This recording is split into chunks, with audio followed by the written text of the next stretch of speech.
आलोक भैया बनाएंगे तो फिल्म तो अच्छी बनेगी, इसमें कोई दो राय नहीं है। राहुल भाई, हीरोइन के बारे में क्या सोचे? लड़की नई होनी चाहिए, मॉडल टाइप, सेक्सी। जैसे कि वो लड़की।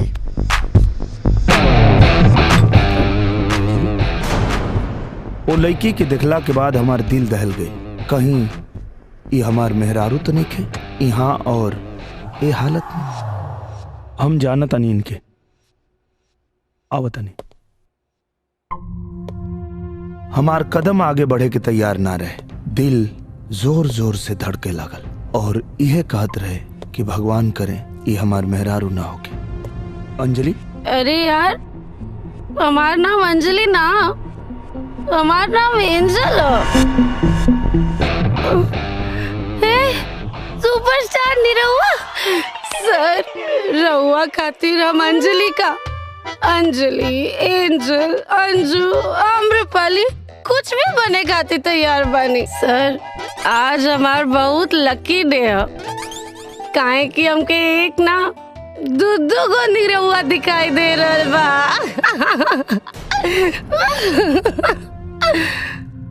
वैसे सर, हम रोज ना पियनी, खाली कब्बो कब्बो।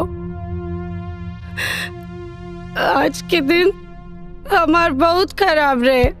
एगो ऑडिशन में बड़ा मेहनत से सिलेक्ट भईनी और ये भूले के बीमारी की वजह से शूट पे जाए के भुला गई नी। और सर, वो लोग केहू दूसर लड़की के साथ शूटिंग कर लेलस। वैसे हम रोज ना पियनी, बस कबो कबो, काहे कि बच्चन साफ कहलन आदमी के दारू ना पिएगे चाहिए, दारू पियला से लीवर खराब हो जाला। और हम तो वादा कइले बानी, मरे के बाद अपन लीवर, किडनी, दिल, फेफड़ा, आँख सब कुछ दान में दे दे।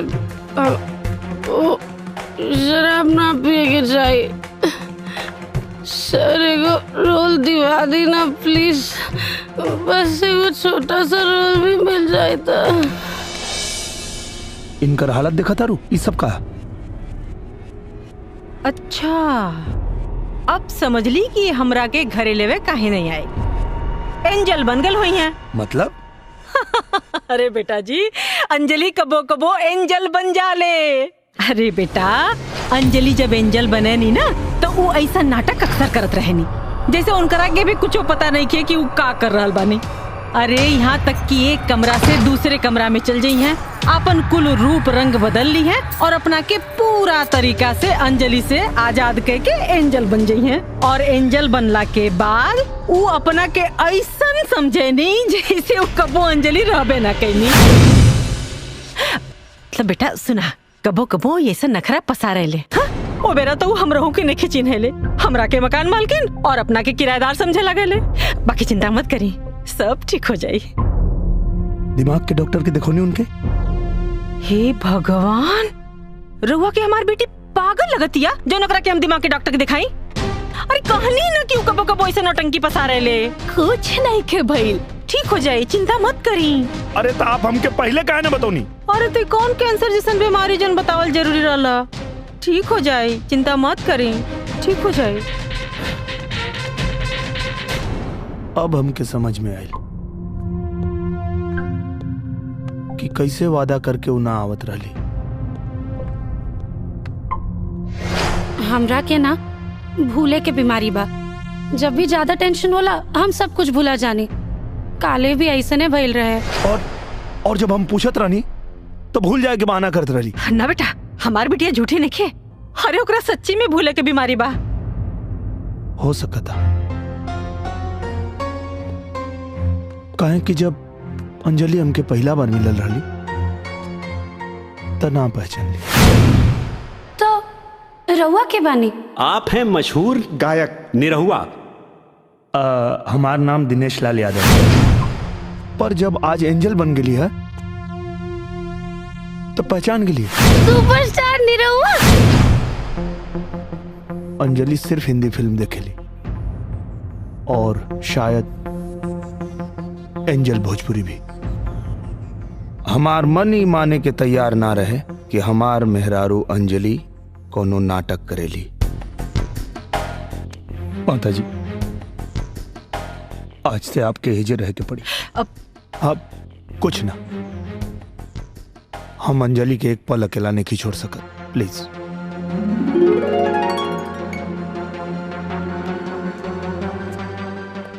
यही से अगले ही दिन हम अपना मेहरारू के डॉक्टर के पास लेके गए नी बहाना से। अंजलि ध्यान से देखा और डॉक्टर सम्मोहन के जरिए सच जाने की कोशिश कैले। ये अंजल तोरा भीतर कैसे आई? याद करा अंजलि। और जोन सच सामने आई वो जनला के बाद हमरे तरह आप लोग भी दहल जाइबा। एंजल के का चाहिए? अंजलि, ई हमें तोहर नया मास्टर। हाँ, आज से तोरा के इहे ट्यूशन पढ़ाई हैं। अरे ये हमारे स्टूडेंट ना, ये तो हमार भांजी ही है, भांजी। और औरो तो हमार बहन है। अरे अरे आ एकरा के पढ़ावल तो हमार पहला कर्तव्य बा जी। आ एकरा के ना पढ़ाई तो केकरा के पढ़ाई जी।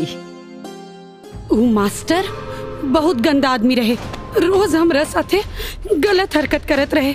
हम बहुत डरा गइल रहनी, बहुत घबरा गइल रहनी। हमरा में ना तो माई के बतावे के हिम्मत रहे और ना ही वो पापी मास्टर के रोके के हिम्मत। बस ये बात के फायदा उठा के पढ़ाई के बहाने वो रोज ये घिनौना हरकत करते रहे।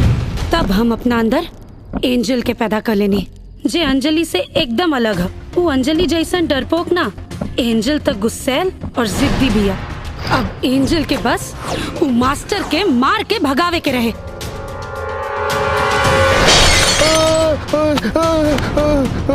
हम अंजलि नहीं, एंजल है। एंजल दोबारा हमके छुए के कोशिश भी मत करी। हा पागल हो गल बिया, पागल हो गल बिया, ये लड़की पागल हो गल बिया,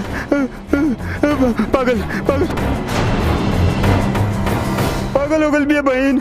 ए बहन, अरे बाप रे राउर बेटी ठीक से ना पढ़त रहला सिया। थोड़ा सा ओकरा के उल्टा सीधा का बोल देनी कि बोतल चला के सीधे सर फाड़ देला सिया। हाँ अंजलि। अरे अंजलि ना हुए, एंजल बहन। अंजलि देखा आ गई। झूठ बोल रहा है भाई मास्टर, ये हमरा साथे गंदी हरकत करेला, ऐसे हमें के मरनी हो। अरे ना बहन, ये पागल हो गल बिया। अरे ये अंजलि ना, ये एंजल। हाँ हम एंजल हैं। ये झूठ बोले ना मास्टर, हमार बिटिया झूठ ना बोल सकत। वो तोरा संगे जौन भी कहले हुई बिल्कुल ठीक कहले हुई, और अब तोर सच्चाई हम दुनिया के सामने लेके आईब।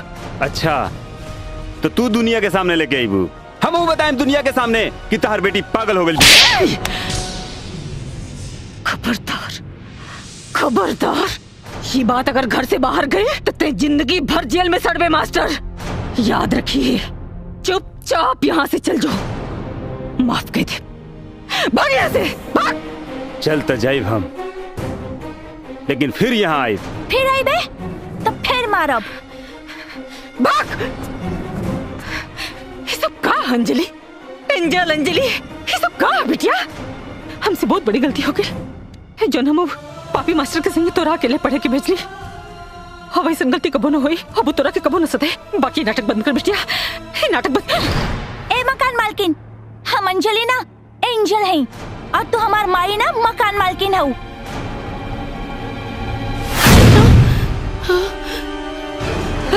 मास्टर अंजलि फिर आ गई ले।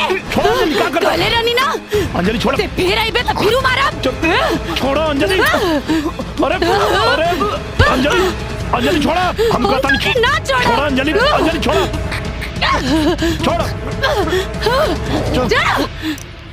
सुनो, अरे डॉक्टर में अंजलि मार डाला तो रखे। अंजलि वन मिनट छोड़ो हम रखे। सुनो अंजलि, बात सुनो, शांत हो जा।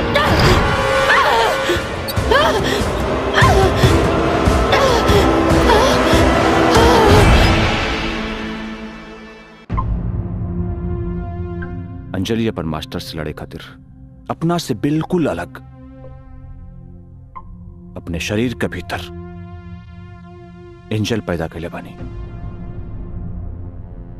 लेकिन डॉक्टर साहब, अंजलि के एंजल के बारे में कुछ पता नहीं के, और एंजल के भी अंजलि के बारे में कुछ मालूम नहीं के। हाँ, ये बीमारी ऐसा होला, एक शरीर में 2 या उससे ज्यादा भी लोग रहेला, जेकर रहन सहन, जेकर स्वभाव एक दूसरे से बिल्कुल अलग होला, एक दूसरे का बातचीत भी याद ना रहेला, और यहां तक कि एक दूसर का चीज ओकरा के सामने भी आ जाला तो ऊपर यकीन ना होला। लेकिन डॉक्टर साहब, अभी तो मास्टर नहीं खे, फिर एंजल का है।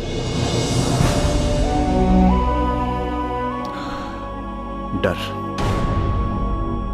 शायद डर, मास्टर के लौट आवे का डर की वजह से अंजलि के शरीर के भीतर आज भी एंजल पड़ी, जे कबो भी आवाज रहेली। एक कर इलाज का डॉक्टर साहब।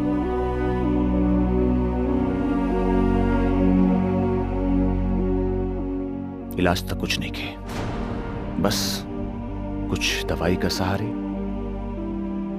मरीज के धीरे धीरे सच बताओ रही, जब तक कि मरीज ठीक ना हो जाए। और सच बतावे में कोनो खतरा तो नहीं के? बहुत बड़ खतरा बा, मरीज के झटका लग सकेला और आत्महत्या का कोशिश भी कर सकेला। अब आप सोच ली कि सच्चाई बता के मरीज का साथे जोखिम उठाए।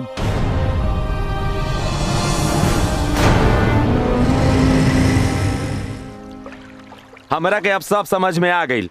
भाभी जी के अपरिचित फिल्म के हीरो वाला बीमारी बा। वैसा नहीं कुछ बा यार। तारा लगे दुए गो रास्ता बा, या तो अंजलि भाभी के साथे जियो या तो उनकर साथ छोड़ दो। छोड़ नहीं की सकत यार,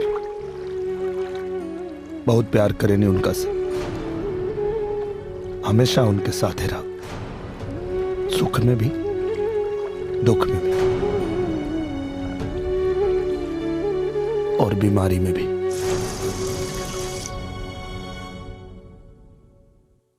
हमार समस्या बहुत ज्यादा गंभीर रहे। हम अपना मेहरारू अंजलि के सच ना बता सकत रहनी, और ना ही उनका के ऐसे एंजल बन के जिए खातिर छोड़ सकत रहनी। यह दोगो बात हमरा के बेचैन करके रख देले रहे।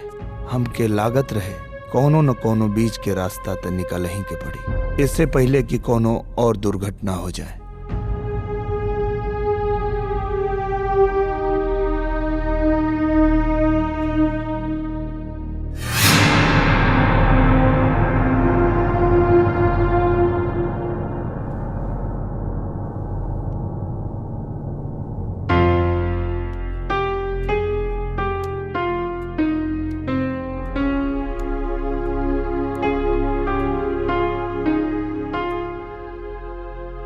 का भइल? कुछ ना। माई कुछ कहनी है का? तो हमरा से कोनो गलती भइल बा का? अरे ना, वो जोन फिल्म करे के बना ओकरे कहानी के बारे में सोचा था। अच्छा, मालूम बा जब आप सोच में डूबल रहे नी तो बहुत सुंदर लागे नी। हमरा के आपके जैसा नी एकदम सुंदर लड़का चाहिए। ना, हमरा के तोहरे जैसन एगो सुंदर बेटी चाहिए, बस ओकर आंख हमरे जैसन होके के चाहिए। काहे? हमरा आंख में कोनो प्रॉब्लम बा का? अरे ना, हमार मतलब वो नहीं के। ना, कोनो प्रॉब्लम हमरा में ही बा, यही से हम आज ले माई ना बन पवनी।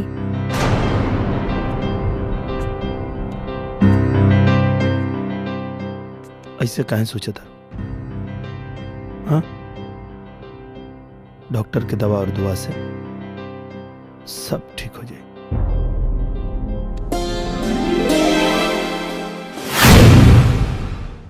रब ने बना दी जोड़ी, देखते देखते हमरे दिमाग में एगो आइडिया आई। माताजी कुछ बात करे करे आपसे। बोलिए बेटा जी। देखिए, हमके एक बात की बहुत नाराजगी बा। का आज ले आप हमके दहेज में कुछ ना देनी। दामाद जी, जौन कुछ अंजलि कहा तो रउआ का था। हम अंजलि की बात नहीं करत। हाँ। हमके एंजल के हिस्सा में से चाहिए। बेटा जी, कितनी बेर बोली कि अंजलि ये एंजल हा। दरअसल आप जौना के अंजलि के नखरा समझेनी, वो एगो बीमारी है। और अगर आप चाहता नहीं कि हम उनके लेके डॉक्टर के लगे ना जाएं, तो एंजल से हमारी दोस्ती करवा दी। बिटिया, हमरा के तोरा से केहू के मिलावे के बा। केकरा के? चला मिलाई। आवा। Oh my God, superstar Nirahua sir, हम राउर बहुत बड़ फैन हैं। देखी ना, पूरा घर में राउर फोटो लगा ले बानी। बिटिया बिटिया, ई निरहुआ ना, निरंजन हमरे भाई का बेटा। लेकिन इतना हूबहू निरहुआ जैसा लागत रे। लेकिन आंटी, पहले इनकरा के कबू देखनी ना हम। कहा ना बेटा कि अपने पापा के साथ रहत रहा ना पटना में। पटना में ना, तो ई अब आज से हमरे संग रही है। हम भी यहाँ अभी शिफ्ट भइल बानी। एकरा पहले कहीं और रहत रहनी है ना आंटी? ये हमरा के मकान मालकिन अपना के किराएदार समझ दिया। अच्छा। ई का खुसर-फुसर होता? कुछ ना बिटिया, कहता नहीं कि इनकरा के तोरे संगे फिल्म के एडिशन में जाए के चाहिए ना। अब बिटिया तनी इनकरा के भी कुछ काम हम दिया था। देखी आंटी, ये डुप्लीकेट लोग के कबो मेन रोल तो मिलेला ना, बस कोनो साइड रोल मिल जाए छोटा मोटा।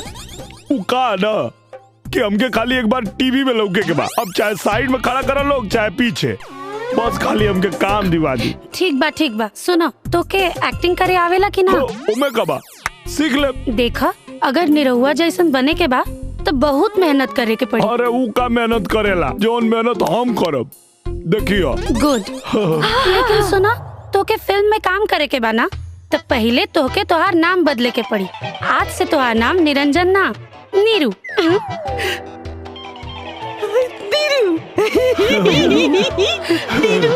अपना मेहरारू अंजलि खातिर हम निरहुआ रहनी और एंजल खातिर बन गई नीरू, और उनका से दोस्ती कर लेनी ताकि उनकर ख्याल रख सकी। और वो दिन से शुरू हो गई हमार डबल ड्यूटी। निरहुआ पकड़ रहा।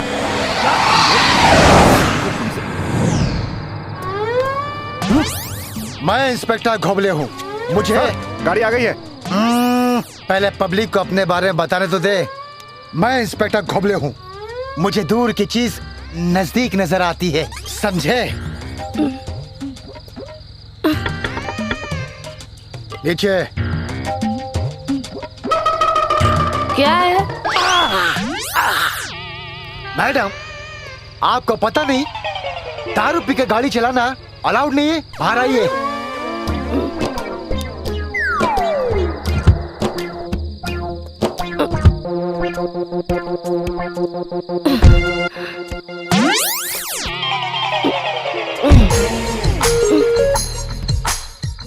मुंह खोलिए। अरे मैं क्यों मुंह खोलूं? आपके पास तो दारू चेक करने वाला मशीन कहाँ है? वो था मैडम, लेकिन कहाँ गया पता नहीं। खैर छोड़िए, आप मुंह खोलिए, मैं ऐसे ही चेक कर लेता हूँ। देखो क्या कर रहे हैं इंस्पेक्टर साहब? आपको दिमाग नहीं है? ऐसी हालत में आप मेरी वाइफ को रास्ते पे खड़ा कर दिए, पता है आपको? इनकी हालत आपको पता है? अभी तो ये अचानक। अरे बाप रे बाप। अरे छोड़िए इंस्पेक्टर साहब, डाले तुम क्यों खड़ी हो? जाओ जाके गाड़ी में बैठो। जाओ जाके गाड़ी में बैठो। अब संभाल के। वो क्या है ना, प्रेगनेंसी की हालत में वो बैलेंस बिगड़ जाता है चलते चलते। जाओ जाके गाड़ी में बैठो। बैठ जाओ। ये मैडम अभी नॉर्मल थी। नॉर्मल? 6 महीने से प्रेग्नेंट है, लेकिन दारू की बदबू आ रही। क्या बात कर रहे हैं आप? आपके बच्चे हैं? हाँ। तो बीबी भी होगी? नहीं, हाँ है। तो आपकी बीबी प्रेगनेंसी की हालत में दारू पीती थी? हाँ। नहीं। वो क्या है, ऐसी हालत में दारू पीने से बच्चा कमजोर पैदा होता है। हाँ? मेरी बीबी कैसे दारू पी सकती है? मैं खुद डॉक्टर हूँ। डॉक्टर? हाँ। अरे ये क्या? जिप दिखाइए। अरे बाप रे बाप। क्या हो डॉक्टर साहब? बहुत बड़ा टेंशन। पर आपको एक बात पता है? हाँ। ये जितनी बीमारियां होती हैं ना, हाँ? टेंशन की वजह से होती हैं। डेंगू, मलेरिया, हैजा, कॉलरा, एड्स और पता नहीं क्या क्या। ये एड्स तो वहां जाने से होता है ना? अरे पर वहां आदमी जाता क्यों है? क्यों? टेंशन की वजह से। पर आप टेंशन मत लीजिए, आप मेरे क्लिनिक आ जाइए, मैं आपका इलाज फ्री में कर दूंगा। कहाँ पर है आपका क्लिनिक? अरे जुहू पे, किसी से पूछिएगा डॉक्टर बच्चन। डॉक्टर बच्चन? हाँ, पर आइएगा जरूर। हम जरूर आएंगे। Thank you. पक्का आएंगे, 100% आएंगे।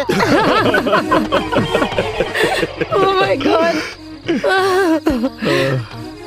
नीरू, तू हमके नीक लागे लागल बाड़ा। हाँ? कहीं तोहरा के हमसे प्यार तो ना हो गई? अभी तक तो नहीं खे भाई, लेकिन पता ना आगे हो भी सकेला। अगर एंजल के हमरा से प्यार हो गई और हमके एंजल से, तो कहीं न कहीं ये हमार मेहरारू अंजलि के साथ धोखा हो।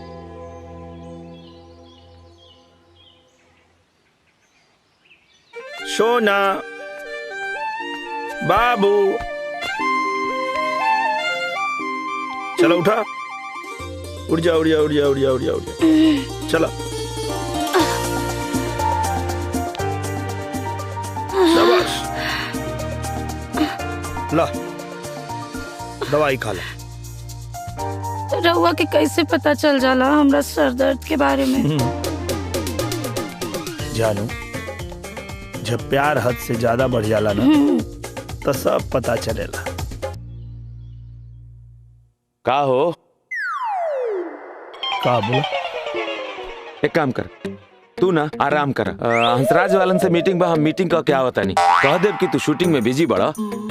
ना यार, चलो तानी हमू। वैसे भी 1 घंटा की ब्रेक बा। फिर से एंजल? हाँ यार, सवेरे 4 बज गई। हमरा तो लागत है ना कि अंजलि भाभी के सब कुछ सच सच बता देवे के चाहिए, न तो तहरा अब इलाज की जरूरत पड़ी। ठीक है ना बा, बिना कसरत के वजन घट रहा बा। तहरा मजाक सुझता, हम मजाक नहीं की करत, वजन नहीं खे घटत। अब ये हाल रही तो तहार सेहत पर बहुत असर पड़ी। हाँ यार, लेकिन नहीं बता सकत। पता ना अंजलि सदमा बर्दाश्त कर पाई है कि ना, और हम उनके खोवल नहीं खिंचात। जैसे चला था वैसे चले दा। ठीक बा। और अब वो हमार जीवन साथी बाड़ी, उनका के खुश रखे खातिर हम ये सब जीवन भर कर सकता नहीं। हम एक हिंदी फिल्म बना रहे हैं जो बिहार बेस है, इसलिए हम चाहते हैं कि हम बिहार के सुपरस्टार को इसमें हीरो लें। बॉबी, ये हरीश के बचपन के दोस्त, नंबर 1 वाला। हरीश! बॉबी! ओहो, आफ्टर लॉन्ग टाइम। आप एक दूसरे को जानते हैं? अब बचपन से। मच्छर? हाँ। ये मच्छर हमेशा तुम्हारे पीछे क्यों पड़े रहते हैं? Naughty, naughty, very naughty. ये बॉबी हमें सही पकड़े हैं। बॉबी मतलब खेल में, पढ़ाई में, लड़ाई में, हर चीज में नंबर 1। देखला बॉबिया के पावर। का भाई बॉबिया के याद आवता?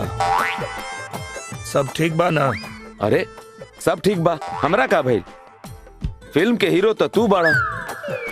अब बचपन के बाद बचपन में ठीक रहे, अब 20 साल हो गई। हम तय कर ले बानी बॉबिया से ना, मतलब काम से काम रखे के बाद। तू न काम से काम रखबा? आऊ मतलब हाथ पे हाथ रखी, होठ पे होठ रखी, और पता न कहाँ कहाँ का रखी। लेला मजा फ्री में जो मिलता है। फ्री में तो तू मिलता रहा बोबिया के। 20 साल के प्यास बुझाई बोबिया। अरे नाम मतलब ओकर नाम सुन के हमार फटता है। अभी ऐसे जी, अभी ऐसे जैसे तहार सास के नाम सुन के तहार फटेला। अभी सोचा कि तहार सास काल का करे वाला बाड़ी। का भइल, फाट गईल। इनकरा खातिर तो हम स्पेशल मुरई का पराठा बनौले बनी। हाय हाय हाय ला खा। बस बस बस। अरे ऐसे कैसे बस? अरे यो खा। अरे कितना खाई? खा बेटा, बस हो गई।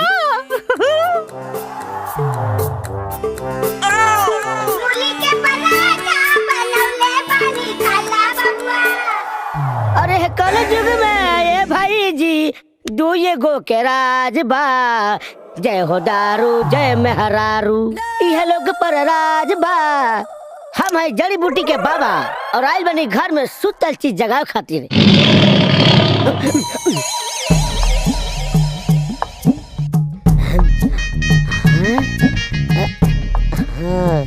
ये है लड़की के बाल।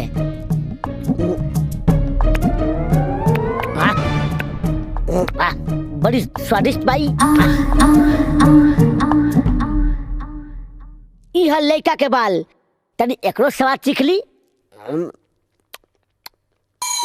बाप रे बाप, महा बेकार बाई। ए मौसा, लड़के के बाल ठीक रख, लड़का के बाल महा बेकार बा। कहो मौसा, तू टेस्ट करब? आवा आवा, दोनों के टेस्टिंग करनी हम। समस्या और लड़के में बा। लेकिन बाबा, डॉक्टर तो कहे ना कि समस्या लड़की में बा। अरे आजकल के डॉक्टर के ज्ञान कहाँ बा? हमारे प्राचीन विद्याओं के सामने उनकी कोई औकात नहीं है। ये कहा बाबा? ये ऐसा जड़ी बूटी बा जेकरा से रौर दामाद के रोज ताकत प्रदान करी। बाबा वो इतना कसरत करना कि हमरा के नहीं लगे कि ओकरा अंदर ताकत के कमी बा। ऊपर वाला ताकत नहीं, नीचे वाला ताकत, नीचे वाला। उनकर घोड़ भी ठीक है बाबा। लगभग 100 दंड बैठक सवेरे करेलन। अरे माते, रुआ के कैसे समझाई हम? कोनो भी सुतल आदमी के जड़ी बूटी जगा देला। हाँ बाबा, सवेरे 6 बजे उठ के कपारे परू नोचे शुरू कर देना बिना केहू के जगौले जगावा। माते, रोज एक दूध में मिला के पिलाई, फिर देखी रहा दामाद जी के कैसे सुहागरात बनाओ तारे। पर सुनी तन कबे मिला के पियाए। अच्छा ऐसे बोला ना। का बैल कुछ मिले बानी का? हाँ मिल अभी मतलब प्यार, कूट कूट के अपन प्यार। एक और बस हो गई। अरे बस 4 पराठा, देखिए हड्डी हड्डी लौकता बेटा जी। एक और खाली ना, बस हो गई। अब बस। अच्छा एक काम करा, ये ले, एक टिफिन एक लेके जाए, बैठ के आराम से जब फुर्सत मिले ना अकेल खाब, एकदम अकेल खाब, लेकिन खा ले। टिफिन भी तैयार बा। और न तो कदमार जी रुआ खियाला मैं तो रखीला और क्या रखला अकेल खाब। हाँ। चलिए ठीक बा, निकला तानी। लेट हो जाए। बाय। चलो बाय। ठीक बा।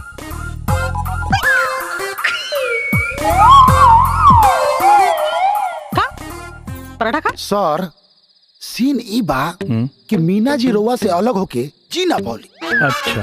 अब वो मर गई बाड़ी। और मर के आत्मा बन गई बाड़ी। अच्छा। और वो वापस आई बाड़ी रउआ के मार के अपना साथे ले जाए खातिर आत्मा की दुनिया में। लेकिन राउर जिंदगी में जोन बा दूसरा लड़की आकर बड़ी, तो स्वाभाविक बा रउआ एकरा देख के डरे। हाँ। तो सीन ये बाटे सर कि जैसे ही हम एक्शन बोले रउआ के एकरा के देख के भाग जाए के बा। ठीक बनू। एक्शन। विजय, हम कब से तोहार इंतजार कर रहल बानी, हमरा पास आवा विजय।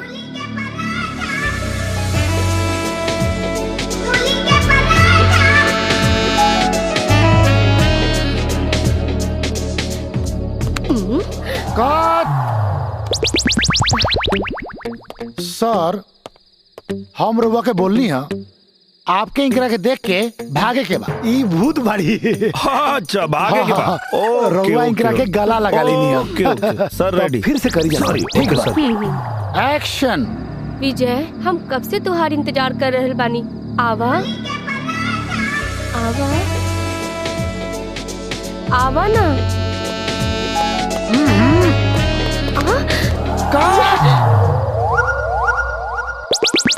सर रउआ का करत नहीं? हम कहनी है कि रउआ इंकरा के देख के नु भागे के बा। जब भी रउआ के बुलावत रउआ गला लगा लेनी है। अच्छा रउआ ये बुलैहन अगर पीछे से पकड़ी था? अरे ना सर, ना हेने से ना होने से। अच्छा पकड़ हेने से? अरे सर पकड़े के है ये नहीं के, पकड़ी मत। आई ओके ओके चलिए हो जाए एक्शन।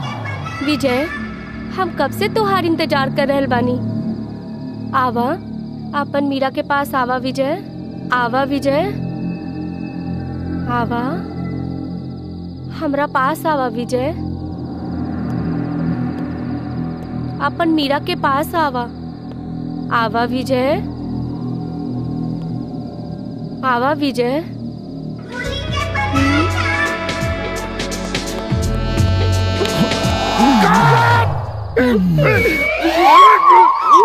अरे काम कर रउआ, बार बार रउआ के कहता नहीं। हाथ छोड़ी छोड़ी, पकड़े के नहीं के मर दे। इंकरा के देख के भाग जाए के बा। अरे छोड़ी नु। अरे सी समझते नहीं की ई भूत बाड़ी। रउआ इंकरा के देख के भागे के बा और रउआ भागते नहीं की। यार मतलब इतना सेक्सी लड़की सामने खड़ा के लिए बाड़ा और कहता रहा कि भागे के बाद। तुम्हारी स्क्रिप्ट गलत बा यार। पहले अपन स्क्रिप्ट ठीक करा। अब नीरवा जी आप बैठिए सर। अरे एक मिनट राउर जे स्क्रीन प्ले बा ना ओमे थोड़ा सा प्रॉब्लम बा। अब भूत बुलावतिया तो भूत न दिखे के चाहिए। अतना सेक्सी भूतनी बुला ले बड़ा तो कहाँ मन पसीज जाता हीरो के तो डिस्टर्ब हो गई। तब तक दूसरा सीन करी हम देखा तानी। पता ना आज काहे तबीयत खराब हो गई उनका के। अरे प्रोडक्शन स्क्रिप्ट में गड़बड़ बा, करे के लूर नहीं के। आ गइल बा। प्रोडक्शन कॉफी लाओ। यस सर।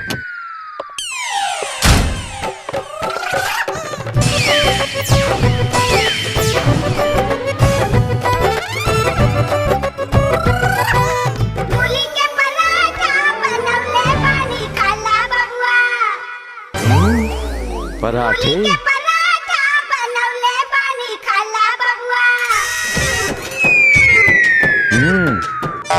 टेस्टी।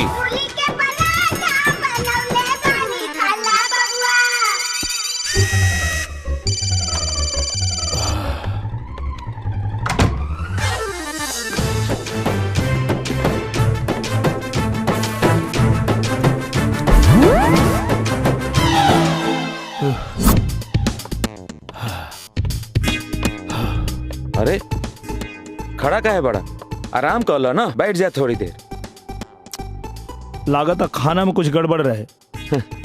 तहार नियत में गड़बड़ी रहे ना यार, वो हमारे सासू जी के मूली के स्पेशल पराठा के कारनामा है। हाँ कारनामा तो रंग दिखा रहल बा, बस टाइमिंगिया थोड़ा गड़बड़ा गई।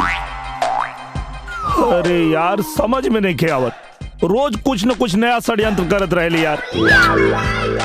हाँ। एक काम कर रहा ना, जाके अपने सासू माँ के सामने खड़ा हो जा और कह दा बस माते बस, अब और नहीं। हाँ बेटा मजाक कर ले, हर कुत्ता के दिन आवेला। अबे कुछ तो मदद कर। अरे हम का करी मदद, जे करे के बात अरे न करे के बा, वो भी अपना हाथ से। अच्छा बेटा दिखाई तो के। ना ना हमरा कुछ मत दिखावा, हमरा एगो जरूरी मीटिंग बा बबुआ के साथ, हम वही जाता नहीं। अरे का तोरा कहीं पसीना होता रे?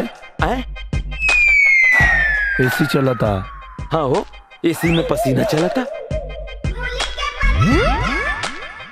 पराठा खेलेगा?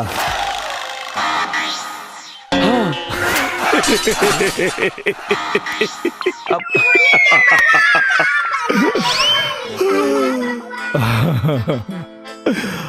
अब जो मीटिंग कर बोबिया से, अब एकदम सही मीटिंग हुई। अंदर से कुछ कुछ हो रहल बा यार, क्या हो रहल बा?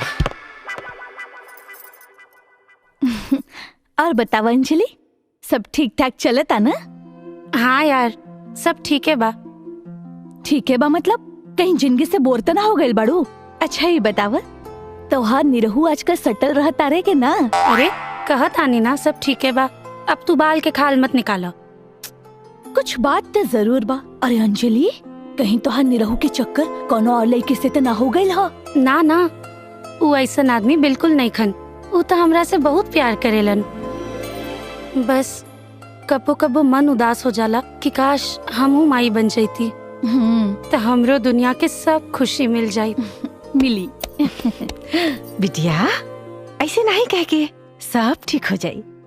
बस आज हम जब तोरा के कहब ना तब तू दामाद जी के पास जिया। दामाद जी? अरे दामाद जी, अरे ये का तुम दामाद जी? अरे सारा खून उल्टा दौड़ जाई। अरे उल्टा दौड़ा था यही से तो करा था नहीं, सारा खून नीचे उतर गइल बा।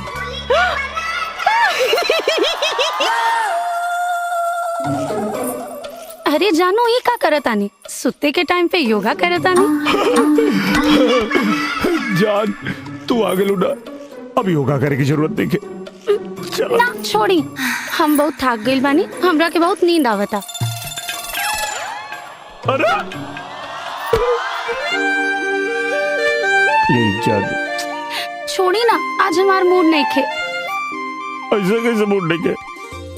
सुना ना, अरे तोरा माई के मूली के पराठा खातिर अब कबो मूली के पराठा ना खाए, अब कबो ना खाए, बस तू हो दो।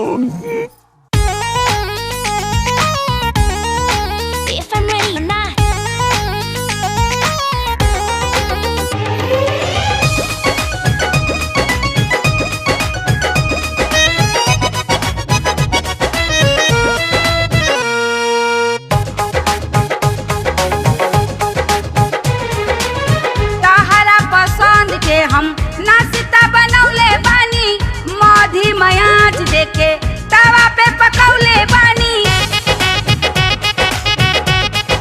ए पहुना तहरा पसंद के हम नाश्ता बनौले बानी, मधी मयाच देके तवा पे पकौले बानी। मेहनत के काम बाटे, मेहनत के काम बाटे, रहा है के काटा बनौले बानी। खाला बबुआ ला खाला बनौले बानी, खाला बबुआ मूली के पराठा बनौले बानी। खाला बबुआ मूली के पराठा बनौले बानी। खाला बबुआ हमरा नहीं के खाए के, रउए खा ली।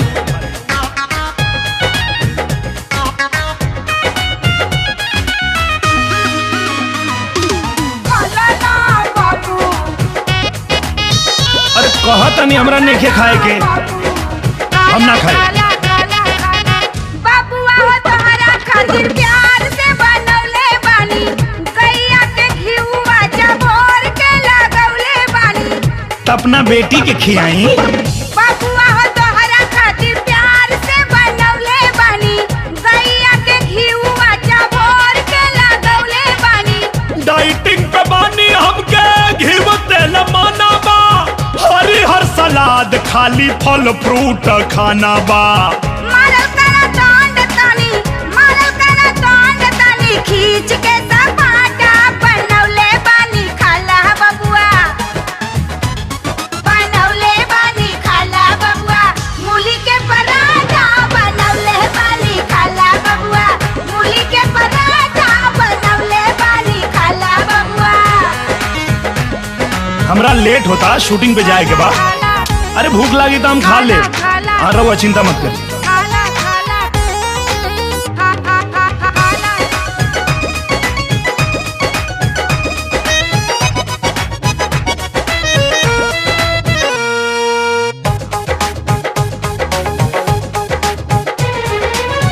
खइला में करबा बबुआ जब तू कंप्रोमाइज, तोहरा से होखी नाही कौनो एक्सरसाइज। अरे 2 घंटा तो डेली एक्सरसाइज करी ले। खइला में करबा बबुआ जब तू कंप्रोमाइज, तोहरा से होखी नाही कौनो एक्सरसाइज। जे तू डिसाइड करबू हमर खान पान हो, नीम हकीम पड़ी खतरे में जान हो। खैला में फायदा नहीं खे, खैला में फायदा नहीं खे, बाटे बड़ी घाटा, ना खाइब तनी दूरे रख, तो टिफिन में दे दी का? ना खाइब तनी दूरे रख, मूली के पराठा ना खाइब तनी दूरे रख। मूली के पराठा बनौले बानी खाला बबुआ। हटाइबू कि ना सामने से? ये पराठा देखिए कि हमार खड़ा हो जाता कान। बेटा जी टिफिन तो ले जा। 5 बार? अरे हाँ यार, ये सब सासू जी के मूली के पराठा के कमाल है। काल रात तो ऐसा लागत रहे कि हमारा अंदर केहू और घुस गइल बा। केहू और? हाँ, जैसे कोनो जानवर, और हम अपने पे कंट्रोल न कर पैनी। हम समझ सकीला यार, तहरा सासू माई के मूली के पराठा के शिकार हम हो गइल बानी। तहरा लगे तो अंजलि भाभी बाड़ी, हमरा लगे हम हमार तन्हाई। अच्छा, तोरा लगे बोबिया नहीं के? अब नाम मतलब होकर। अच्छा बताइले ना, मीटिंग कैसन रहे तो की? Bobby Bobby Bobby Bobby my darling, oh my darling, I love you so much Bobby, love you too, you are my sweetheart. Harish, yes आज बहुत मूड में हो डार्लिंग, क्या खा कर आए हो? मूली के पराठे। तुम रोज खाया करो। यस। अच्छा रहे, बहुत अच्छा मीटिंग रहे, सब ठीक रहे। हंसा जीन, हम पटना जाता नहीं। का करे पटना? अरे वो बोबिया के शूटिंग पटना में ना बा। वाह यार, मतलब अब की होली बोबिया के साथ है। खूब पिचकारी चली। हाँ तो ठीक बा, हम जाते नहीं। अरे इधर पास कर, अरे नहीं इधर इधर, अरे अरे फुटबॉल मैच सुना, हमरो के खिलाइबा लोग।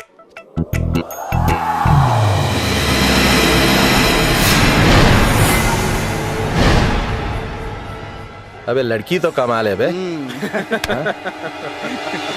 अब ये मिलेगी किसको, मैच करके डिसाइड करते हैं।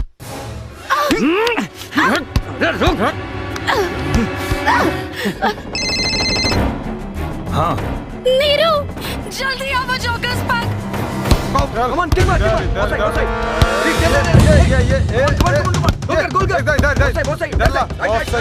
जा रहा है।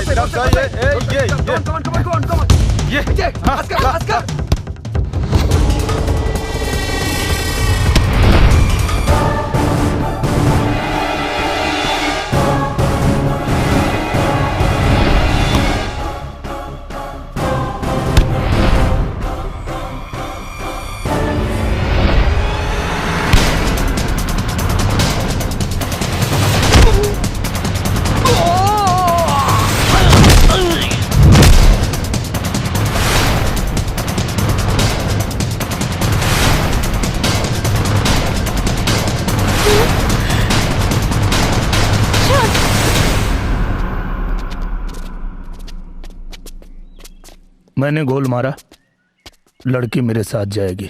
अबे शाणे, लड़की तेरे साथ तब जाएगी जब मैच खेलेगा। अच्छा, मैच खेलोगे? चलो हो जा। जा अपनी टीम ले आ। मेरी टीम तो मैं अकेले हूं।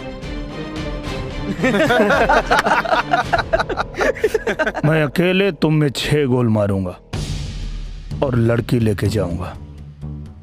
तुम 6 मिलके 1 गोल मार दिए तो लड़की तुम्हारी।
अच्छा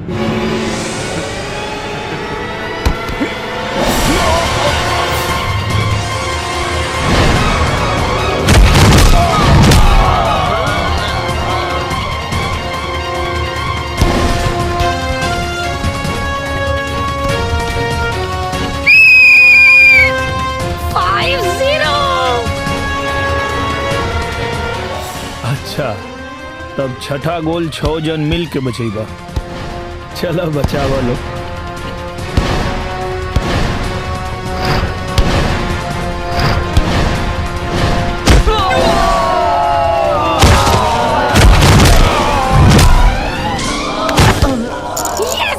यस यस यस 6-0।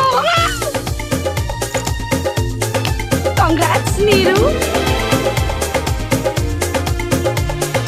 अब बीमारी देखो, ये लोगों को देखो, हवलदार भी नहीं है। ओहो देवा, ठीक करते रे।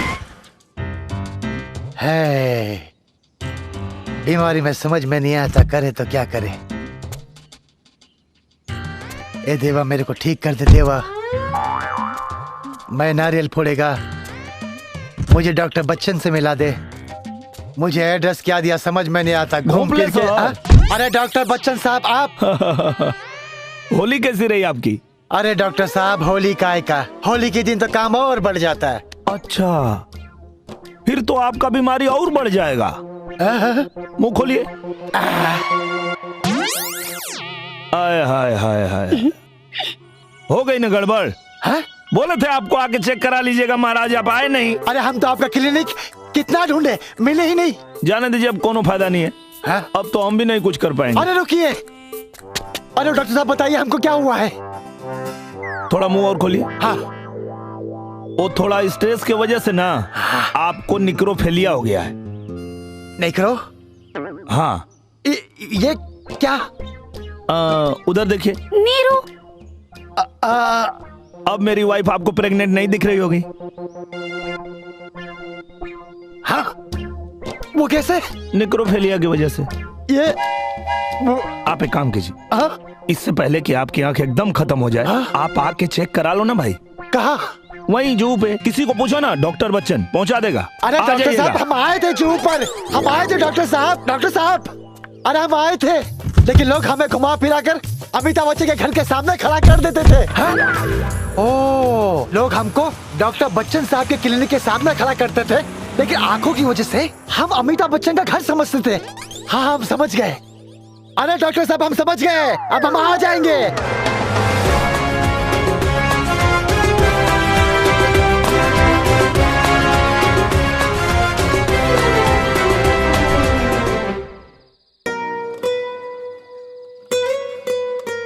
तो के पता बा, हमके हमेशा से एगो पागल लड़का चाहत रहे, बिल्कुल हमरे जैसन, और तू एकदम वैसन है बाड़ा। यही से तो हम तो से प्यार कर बैठल हैं।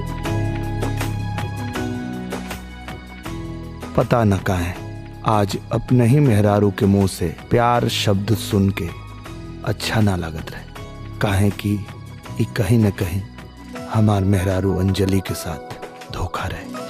लेकिन हमके कबो धोखा मत दिया। तू ही हो अंजलि, लेकिन एहसास अलग। ये उहे तना, लेकिन राहत अलग।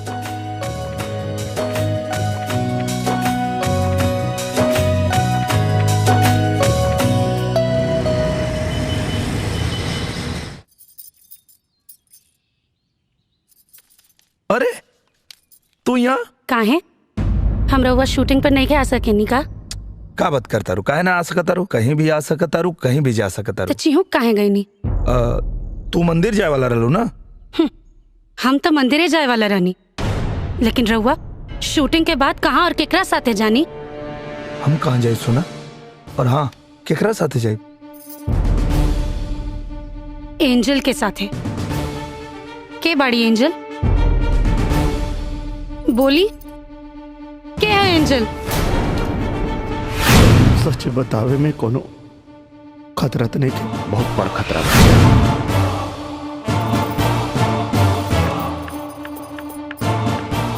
रहुआ जवाब काहे नहीं की देत? बताएं के बाड़ी एंजल? मरीज के झटका लग सकेला और आत्महत्या का कोशिश भी कर सकेला।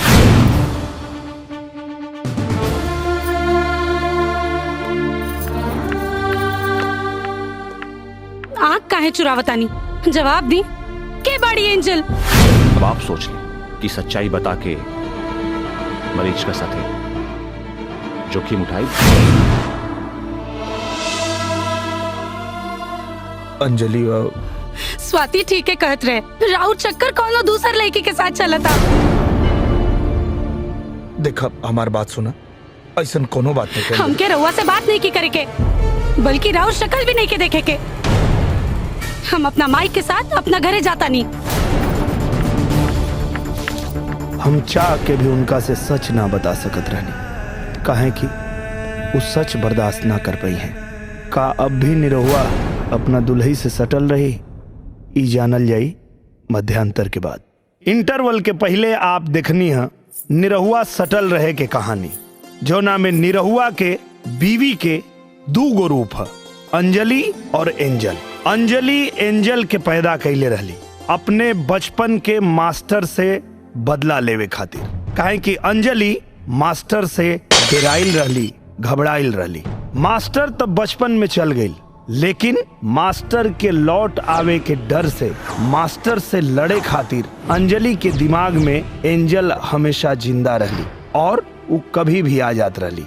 हम अंजलि के सच्चाई कबो ना बता पौनी, एह डर से कि कहीं इस सच्चाई के सदमा से अंजलि के कुछ न हो जाए। अब हम अपने मेहरारू के दूसरा रूप एंजल के ऐसा ही छोड़ त ना सकत रहनी, एह लिए हम अपने अंजलि के दूसरा रूप एंजल के जीवन में एक नया रूप लेके एंट्री लेनी, नीरू बन के। और कमाल के बात तई है कि एंजल के नीरू से प्यार भी हो गई। और जब यह बात के खबर हमरा बीवी अंजलि की चलल कि हमरा जीवन में कोनो और लड़की बा जेकर नाम एंजल है, जेकरा बारे में वो कुछ ना जानत रहली, तो अंजलि हमरा से सारा रिश्ता तोड़ देली। हम अंजलि के ही बता भी ना पावत रहनी कि जौना एंजल से हमके प्यार भइल बा वो अंजलि के ही दूसर रूप है। अब आगे देखी सबे।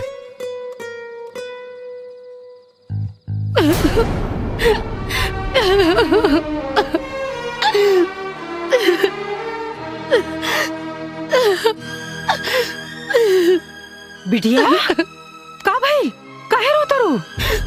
हम उनके कब माफ न करब माई। अरे का भाई बताइबो कुछ? अरे काहे का भाई कुछ बोलबू? माई उनकर कोनो दूसर लड़की के साथ चक्कर चलता। हे भगवान, दवाई का डोज कहीं ज्यादा तो ना हो गई? ना ना ना ना, हम उनसे नफरत करीला माई। हाँ, अच्छा पहले चुप, मुंह बंद करा, पहले रोल बंद करा पहले। हमारे बात सुना, दामाद जी ऐसा नहीं खान बेटा, बहुत अच्छा लड़का हुआ बिटिया। और हम जाना तेरी बिटिया वो तोरा अलावा केहू से प्यार करिए नहीं कर सकेला, ये बात हम तोरा के लिख के भी दे सकीला। हाँ? अच्छा एक काम करा, तू एक बार उनसे बात तो करके देखा ना। का सिचुएशन बा यार, तू चाह के भी अंजलि भाभी से सच नहीं खे बोल सकत, तारा लगे कोनो रास्ता भी नहीं खे। एक काम कर, झूठ बोल दा। कैसे झूठ बोल दी यार, वो हमसे बातें नहीं की कल चाहत। ठीक बा, अच्छा वो शूटिंग के लोकेशन मिलल? बॉबिया के तो हम खून करे वाला बनी, वो भी 2-3 दिन के अंदर। खाली ही पता करे के कोशिश करतानी कि मारे के कैसे बा ओकरा। का भइल रे? अरे ही पूछा कि का ना भइल।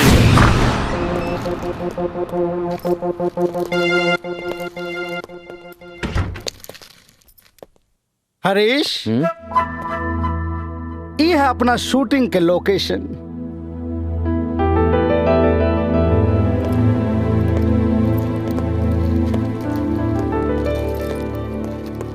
कैसन लागल? बढ़िया बा। बाकी लोग कब आई? बाकी लोग सुबह ही हैं। सुबह? तब हमहू सुबह आ जाता नहीं, होटल में रुक जाता नहीं। हरीश तू का चाहता रहा, शूटिंग हो या ना हो? अब मतलब ये कि बात तो सिर्फ रात भर की है। हाँ राते भर के तो बात बा, काले तो सब आइए जाइए। Yes. तो हम फ्रेश हो जाते नहीं। Very good. वो सामने वाला कमरा आपका है। अच्छा okay okay, all the best. Thank you thank you. कुत्ता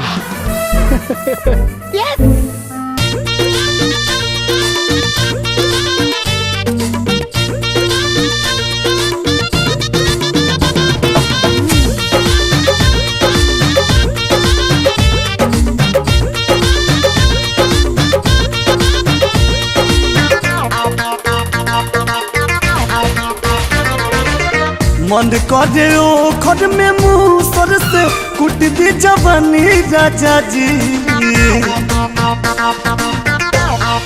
ए हो मन करे ओ खड में मुँह सर से कुट दी जवानी राजा जी।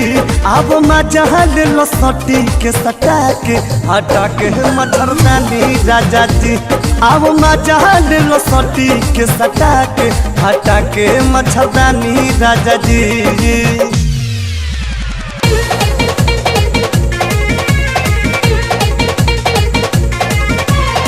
छपरा जिला के होई रंगीला, बनबे त कर दब तोर नस ढीला हो। छपरा जिला के होई रंगीला, बनबे त कर दब तोर नस ढीला। छड़बे जे हमके दोबारा मार देव छारा सरक जाई नहरा, मार देव छारा सरक जाई नहरा, मार देव छारा सरक जाई नहरा।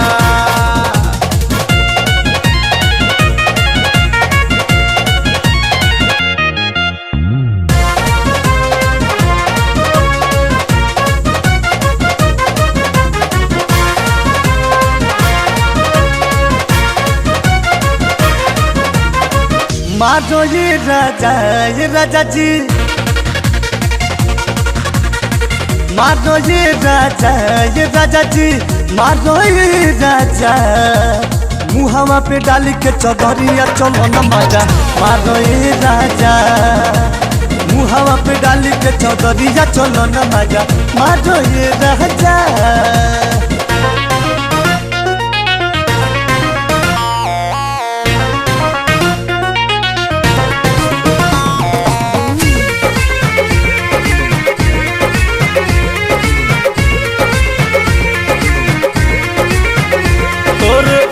डोलेला कबो पाछ डोलेला, तोर आग डोलेला कबो पाछ डोलेला। जब हिलावेले कमरिया दोनों साथ डोलेला, जब हिलावेले कमरिया दोनों साथ डोलेला।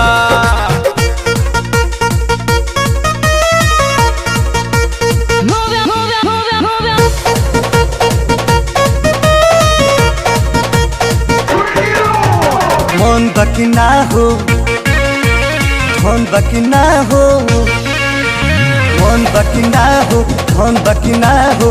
होई मैंगो फ्रूटी टाना टन बाकी ना हो। नौका ब्रांड बा एको जे डिमांड बा, नौका ब्रांड बा एको जे डिमांड बा। गिलास में उछाल दी का हो। मुँह खोल मुँहवे में ढार दी का, मुँह खोल मुँहवे में ढार दी का, मुँह खोल मुँहवे में ढार दी का, मुँह खोल मुँहवे में ढार दी का। नल्ला हकारे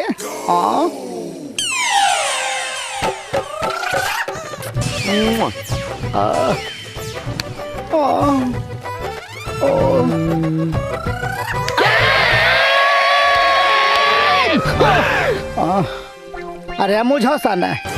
हाँ तोहरे पेन के स्याही खत्म हो गल हो बेटा। बॉबिया के मरे के टाइम आ गइल बा।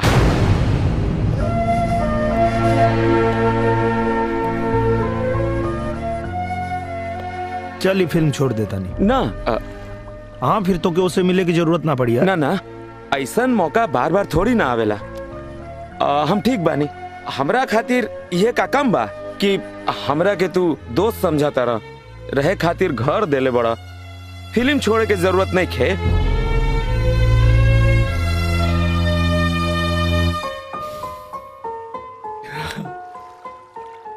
चल कुछ दूसरा रास्ता निकाला तानी। दूसर? हाँ, तू हमार मदद कर, हम तोर मदद कर तानी। फोन करके प्यार से बोबिया के बुला। बोबिया के फोन करी हो प्यार से? हाँ प्यार से। अरे कर ना। प्यार से।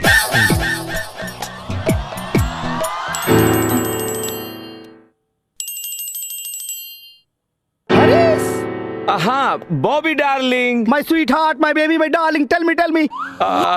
हमरा तहरा से मिले के बा। हमरा तहरा के देख के कुछ कुछ होखे लागल हा।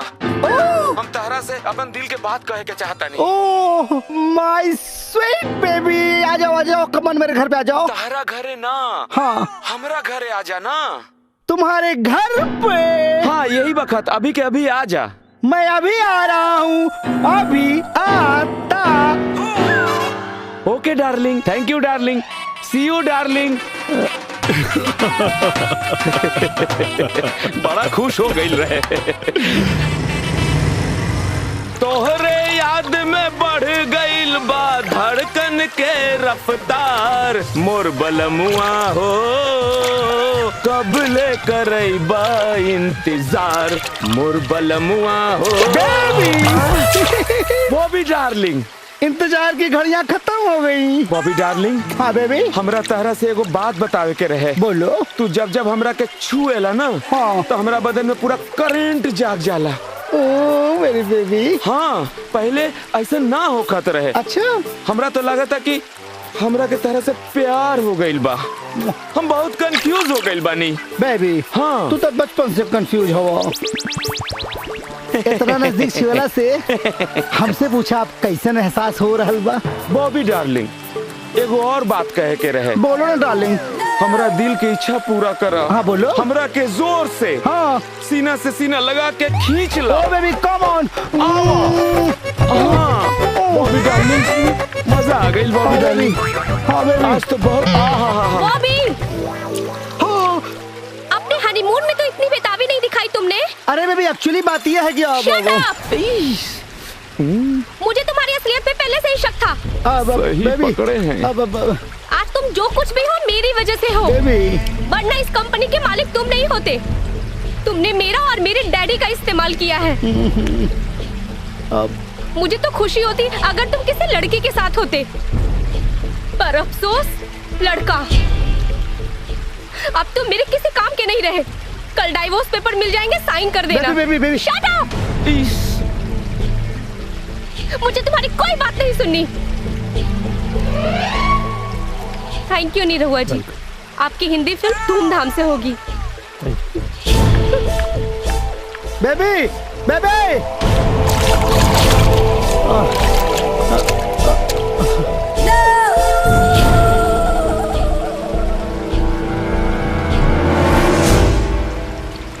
मोर बलमुआ हो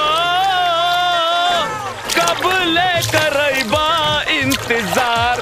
हमार प्रॉब्लम सॉल्व हो गई। थैंक यू वेरी मच। अब हम तहार प्रॉब्लम सॉल्व करत तानी। अच्छा कैसे? अभी देखा, अभी हम फोन लगावत तानी, प्रॉब्लम सॉल्व हो जाई। हाँ अंजलि भाभी। हरीश हमरा समस्या के समाधान कर देलस। वो अंजलि से ही बतौलस कि एंजल हमार ना ओकर गर्लफ्रेंड है, और एंजल के लॉकेट उहे ओकरा के गाड़ी में देले रहे।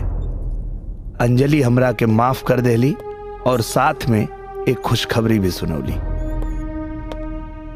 हमरा के माफ कर दी।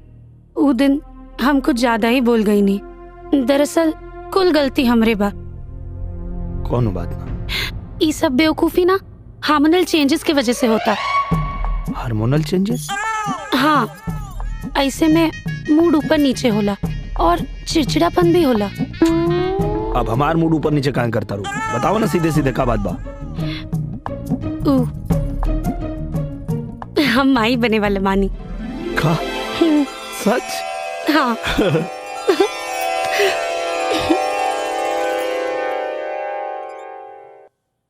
अंजलि माई बने वाली बाड़ी, मतलब एंजल भी। लेकिन का अंजलि की तरह एंजल भी माई बने खातिर तैयार हो जी हैं। ये सोच के हमार खुशी घबराहट में बदल गई।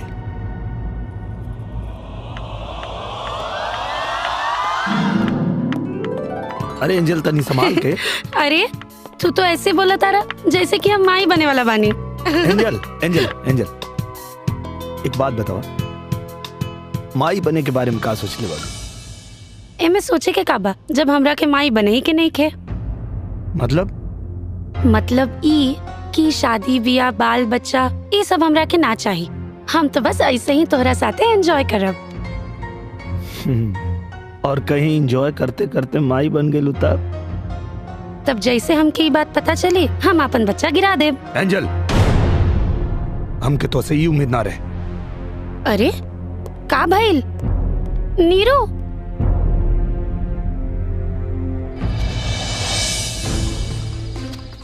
नीरू, अरे नीरू, नीरू सुना था का हो गए? जब हमरा के माई बने ही के नहीं खे तो एमे का प्रॉब्लम बा? प्रॉब्लम एमे नहीं खे कि तोके माई नहीं खे बने के। प्रॉब्लम एमे बा कि अगर तू माई बन गई तो अपन बच्चा गिरा देबू। हाँ सच तो ये है कि तू माई बने के लायक नहीं खो। बिल्कुल सही कहा तारा, हम माई बने लायक नहीं की और ना ही तोरा साथ रहे लायक बानी। यही से आज के बाद हमरा से मिलना की कोशिश मत करिए। वक्त और हालात हमके ऐसने मोड़ पे लिया के खड़ा कर देलस कि हमके अपने बच्चा के अपने ही बीवी से बचावे के बा। और ये कैसे हुई हमरा नहीं के पता।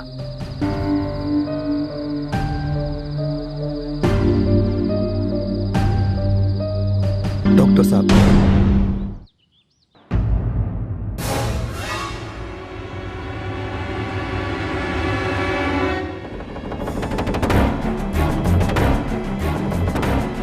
बेटा जी ये पागलन की डॉक्टर के घरे में काहे बोलो रहा? काहे कि आप हॉस्पिटल जाए खातिर तैयार नहीं थी। अंजलि बच्चा चाहती है और एंजल ना। ये समझावे खातिर ई पागलन का डॉक्टर तोहर घरे आइल बा। हमार बेटी पागल नहीं के डॉक्टर। ओकरा बारे में ये सब बात बोल के समाज के सामने ओकर तमाशा मत बनावा। ओकरा कोनो समस्या ना हो, एकदम ठीक बा बस। हमू तो यह कहता नहीं कि अंजलि के कोनो प्रॉब्लम नहीं खे। प्रॉब्लम तो रउआ में बा। हमरा में का प्रॉब्लम बा? राउर प्रॉब्लम ई बा कि राउर के अपन बेटी से ज्यादा अपन इज्जत प्यारी बा, अपन मान अपन सम्मान प्यारी बा। अपन बेटी के कम और दुनिया के चिंता ज्यादा बा कि लोग का सोची, लोग का कही। रउआ खातिर ई बहुत महत्वपूर्ण बा। रउआ दुनिया के चलते अपन बेटी की बीमारी के ना अपन बेटी की नजरअंदाज के लिए। चली कोनो बात ना। रउआ के हिसाब से एंजल ना आई तो ठीक बा, लेकिन अगर कहीं एंजल आ गई और अपन पढ़ल पेट देख लेलस और बच्चा गिरवा देलस तो अंजलि के दिल पर बहुत बड़ा सदमा लगी और इस सदमा ओकर जान भी ले सकेला। और एक जिम्मेदार सिर्फ आप पर जाए, सिर्फ आप पर।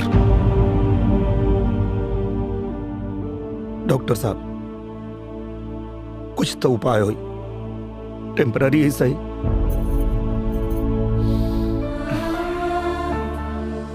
हमारा हिसाब से एक ही को इलाज बा। बच्चा गिरवा दो। नहीं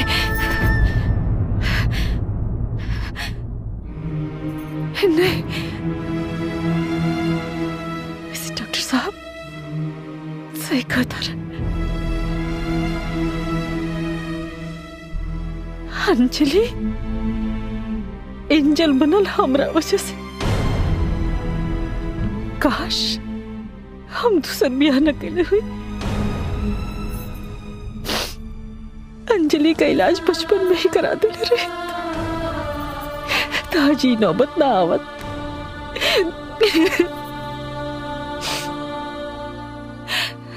बाकी हम जोन भी के लिए अपना बिटिया खातिर के लिए हम ना चाहत रही कि दुनिया वाला हमरा बेटी के पागल कर ना चाहत रही। बाकी हाँ समझ में आवता कि हमरा में और ये दुनिया वालन की सोच में कोनो फर्क नहीं है, कोनो फर्क नहीं है। बेटा जी रहुआ सोचो तो कब की रहुआ के हम धोखा देने ऐसा ना हो। बड़ बुजुर्ग कले रहना कि ब्याह के बाद सब ठीक हो जाए, हम वो के लगल कि सब ठीक हो जाए। बाकी हमार किस्मत देखी रहुआ जिसन दामाद पौनी जेकर जीवन अंजलि और एंजल के चक्कर में पिस के रह गए। बाकी रुआ के मुंह से उफ तक ना निकलल। किस्मत वालन के ऐसा दामाद मिलला बेटा जी। माई कहीं ना कहीं गलती हमरो बा। हम सब कुछ जानते हुए भी अंजलि के ठीक से इलाज ना करा पाई और आज भी उनके सच बतावे से घबराहट हो रहा बा। जानता नहीं बेटा जी, खाली ये खातिर कि हमने की अंजलि से बहुत प्यार करेला होकर दुख नहीं बर्दाश्त कर सकत हो के हमको ओल नहीं के चाहत और यही वजह से आज उनकर तकलीफ और बढ़ गई बा।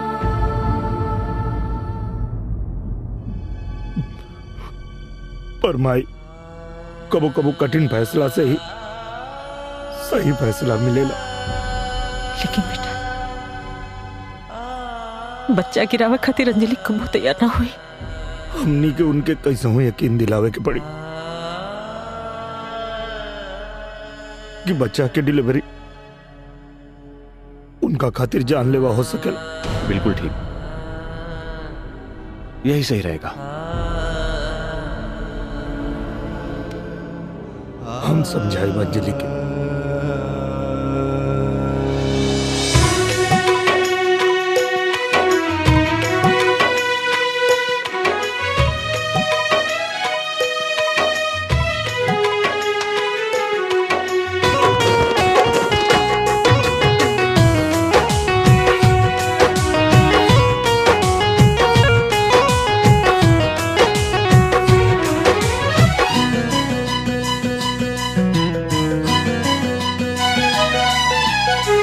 कवन कसूर भइल ले विधाता, कवन कसूर भइल ले विधाता, जियलो न जाला जहर पियलो न जाला, कवन कसूर भइल ले विधाता, जियलो न जाला जहर पियलो न जाला।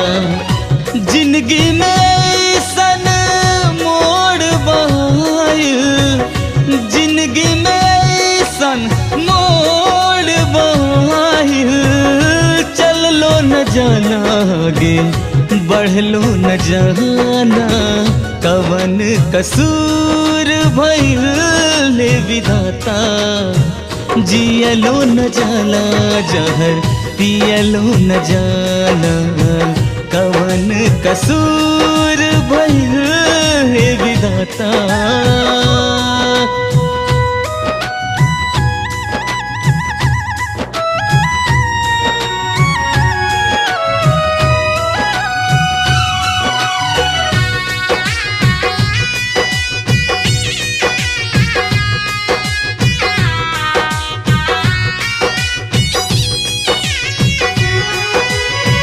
केकरा से कही हम दिल के दर्दिया, रही रही टीस उठावे हो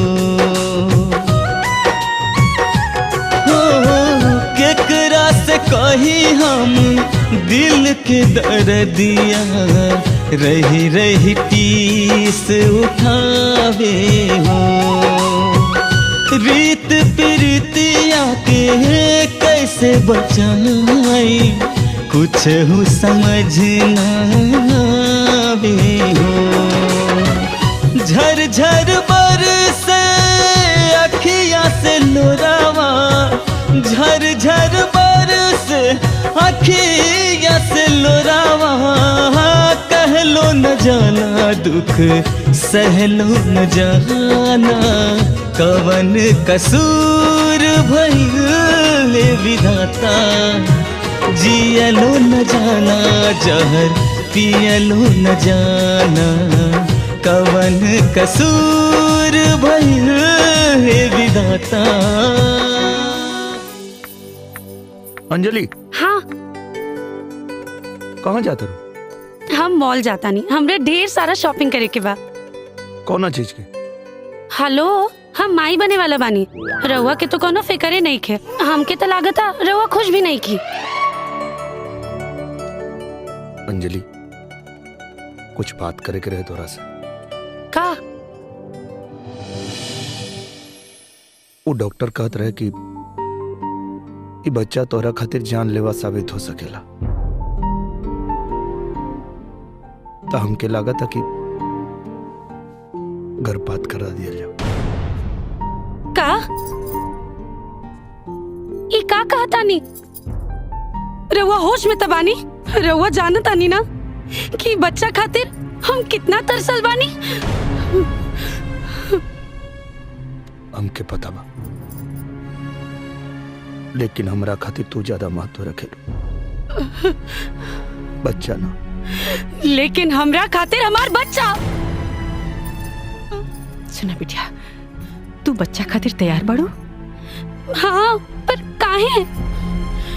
काहे से कि ई डिलीवरी तोरा खातिर जानलेवा भी हो सकेला। हम तोरा के खोल नहीं खिंचा। अरे तू हमार इकलौती लाडली हो ना। माई, ई का हो गइल बा रउआ लोग के? पहले यहाँ के और अब तू के बा तू लोग के? पागल डॉक्टर जे कहता कि बच्चा हमरा खातिर जानलेवा बा। चलो चलो, हम तू लोग के अपना डॉक्टर से मिलवा बतानी। चलो।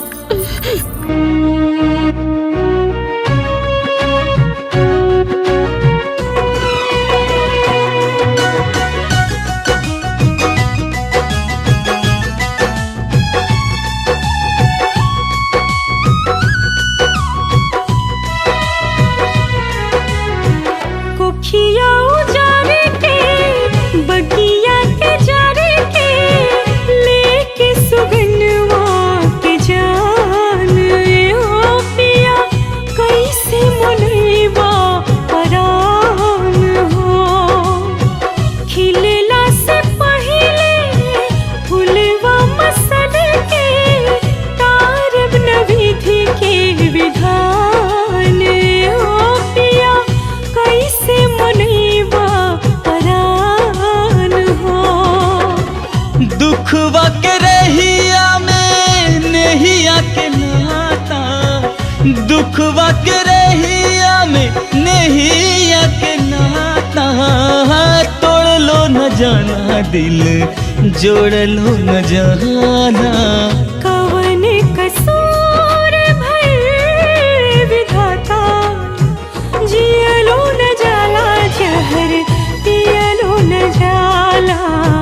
कवन कसूर भइल विधाता, जियलो न जाला जहर पियलो न जाला।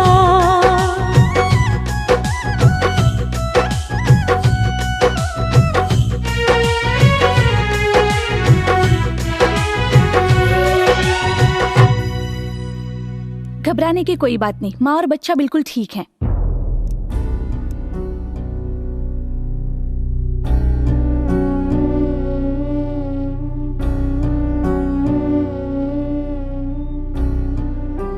हमरा के आपके जैसा नहीं, एकदम सुंदर लड़का चाहिए। हमरा के तोहरे जैसन एगो सुंदर बेटी चाहिए, बस ओकर आंख हमरे जैसन होके के चाहिए। हम माई बने वाले मानी। का सच? हाँ। हमारा हिसाब से एक ही गो इलाज बा, बच्चा गिरवा दो। माई बने के बारे में का सोच ले बड़ो? एमे सोचे के काबा जब हमरा के माई बने ही के नहीं खे। और कहीं एंजॉय करते करते माई बन गेलू तब जैसे हमके ये बात पता चली हम अपन बच्चा गिरा देब। एंजल ई का हा? हरीश हमार बच्चा। बच्चा कहाँ बा बच्चा? ये देख। हाँ? हाथ। हाँ हाँ। और ये पेट और पैर भी बन रहा बा। बच्चा अभी बहुत कच्चा बा। हरीश हमारा बच्चा के बारे में फालतू बात मत कर। बहुत प्यार उमड़ रहल बा बच्चा पे। 2 दिन पहले तो बच्चा गिरावे के बात करत रहलो।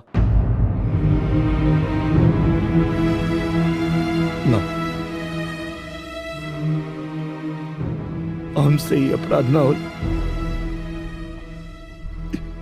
ये हमार बच्चा और ये जिंदा बा।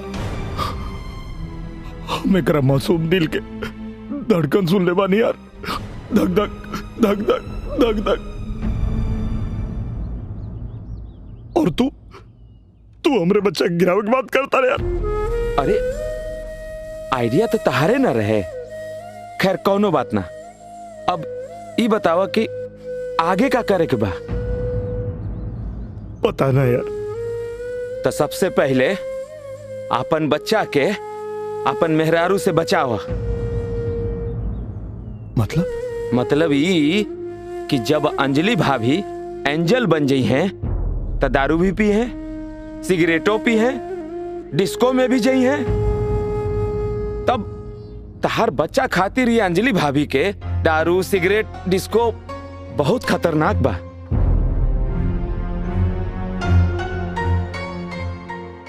कुछ करे के पड़ी यार।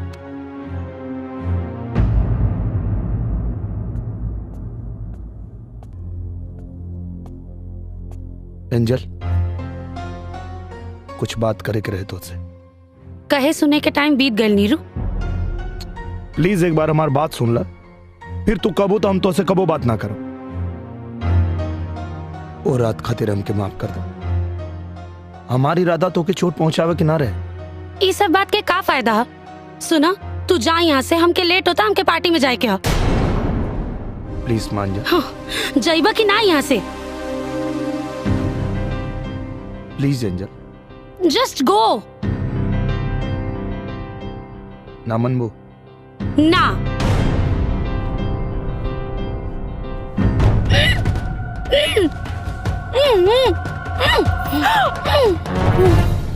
ये क्या करता नहीं? ये सब कहा? अरे अरे खिड़की का बंद कर दे। दामाद जी, दामाद जी, दामाद जी, दामाद जी, अरे दामाद जी बात तो सुनी। अरे बेटा जी अंजलि के बंद कहीं नहीं है। अरे अंजलि के ना एंजल के बेहोश के नहीं। केहू के भी लेकिन बेहोश कहीं नहीं है। मजबूरी बा, एकरा अलावा कोनो रास्ता नहीं के बच्चा के बचावे के। बेटा जी ऐसे कितना दिन तक चले? जब तक कोनो उपाय ना निकल जाए। बस आप इतना ध्यान रखिए, जब तक एंजल अंजलि ना बन जाए आप दरवाजा मत खोलो। उठले के बाद अगर वो हमसे पूछी कि हमरा के दरवाजा में कहे बंद केले रहलो तो हम का जवाब दे? कोनो बहाना बना दिया, वैसे उनके कुछ याद ना रहला। ठीक है बेटा जी, कोनो उपाय जल्दी से लगाई, कुछ करी, कुछ करी।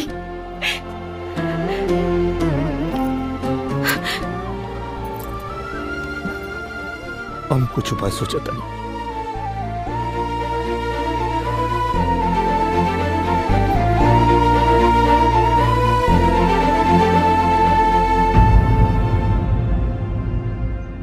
यार अब अगर हम एंजल के सामने पड़म ना तो वो हमके जान से मार दी।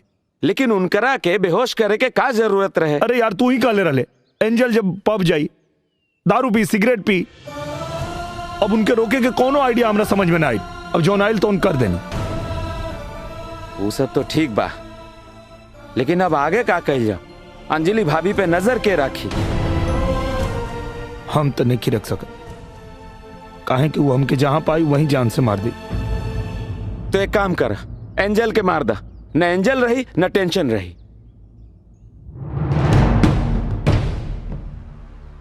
सही कहता रे तू। का एंजल के मार देता नहीं? एंजल के मार देता नहीं? अरे अरे एंजल मर जाई तो अंजलि भाभी भी मर जाई हैं। भुला गईला कि दोनों एक ही बा ना।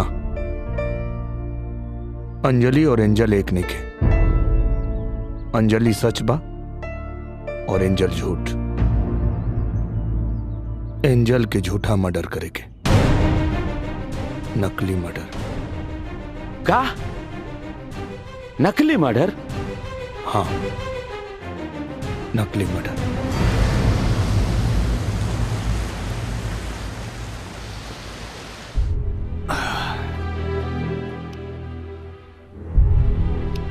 पता ना, पर एंजल अंजलि का दिमाग का उपज है। अगर अंजलि के दिमाग में एंजल मर जाती है तब कमा सकेला तुम्हारा आइडिया। लेकिन ये तू करवा कैसे? हमार भाड़ा के गुंडा लोग उनके किडनैप करी हैं और उनका के एगो सुनसान जगह पे लेके जाए,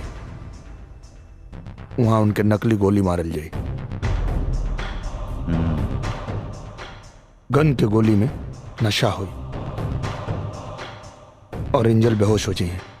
अरे इतना ड्रामा करे के का जरूरत बा? साफ साफ अंजलि भाभी के बता दिया जाओ कि एंजल कर गई भी है।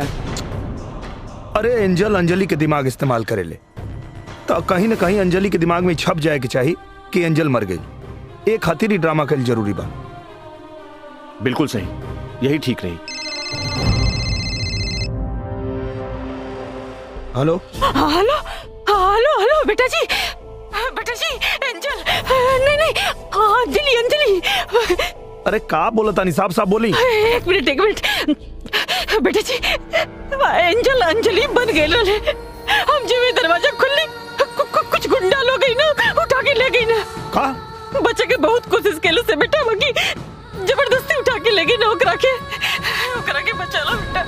तू चिंता मत कर, हम अभी पुलिस स्टेशन जाता नहीं।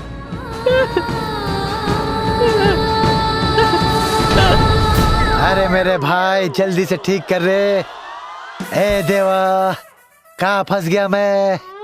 अरे मैं भी बीमार, गाड़ी भी बीमार, हालत खराब हो गई रे देवा। गाड़ी की भी और मेरी भी। मैं क्या करूं देवा? ऐसी जगह पे मेरी ड्यूटी रखा है, कुछ समझ में नहीं आ रहा मेरे। डॉक्टर बच्चन साहब, डॉक्टर बच्चन? अरे अच्छा हुआ आप आ गए। देखो ना, हम तो बीमार है ही, अब साथ में गाड़ी भी बीमार हो गई। खैर गाड़ी का छोड़िए, हमें ठीक करिए। अरे सर, मेरी वाइफ किडनैप हो गई है सर। क्या बात कर रहे हैं डॉक्टर साहब? भाभी जी तो कुछ देर पहले टैक्सी में कुछ लोगों के साथ यहाँ से गई और हमने भाभी जी का चेहरा देखकर गाड़ी चेक भी नहीं किया और यहाँ से जाने दिया। अरे सर, वही लोग तो किडनैप किए हैं। हाँ। क्या वो लोग किडनैपर थे? ओ, अगर वो लोग किडनैपर है तो मैं भी इंस्पेक्टर हूँ। मुझे पता है वो लोग भाभी जी को कहाँ लेके गए होंगे।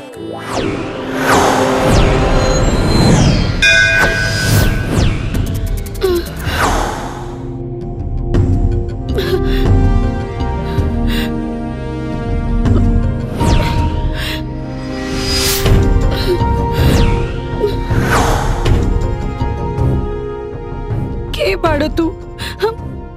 हमरा के यहाँ काहे ले आइल बाड़ो? बदला लेवे खातिर। कैसन बदला? तोर मरद हमारा मेहरारू के सामने हमारा सच के नंगा के ले रहल। ए नाते जहाँ तोनी के बियाह भइल रहे, आज दुनिया के सामने तोर सच्चाई नंगा करे खातिर ले आइल बानी। कैसन सच्चाई? ये कि सुपरस्टार निरहुआ के मेहरारू एगो पागल हिया। जब चाहेली अपन रूप बदल लेवेली। पागल तो हमरा कितने लागत बाड़ी। बस थोड़ी देर में सब पता चल जाई कि पागल के हिया। बस खाली हमरा एंजल के आवे के इंतजार बा। के एंजल?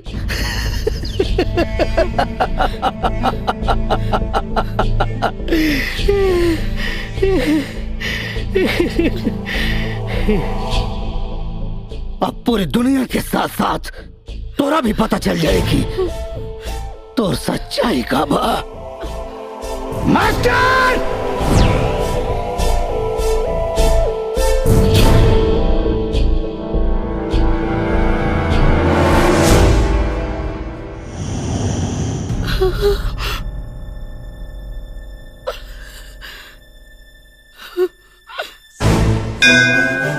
नास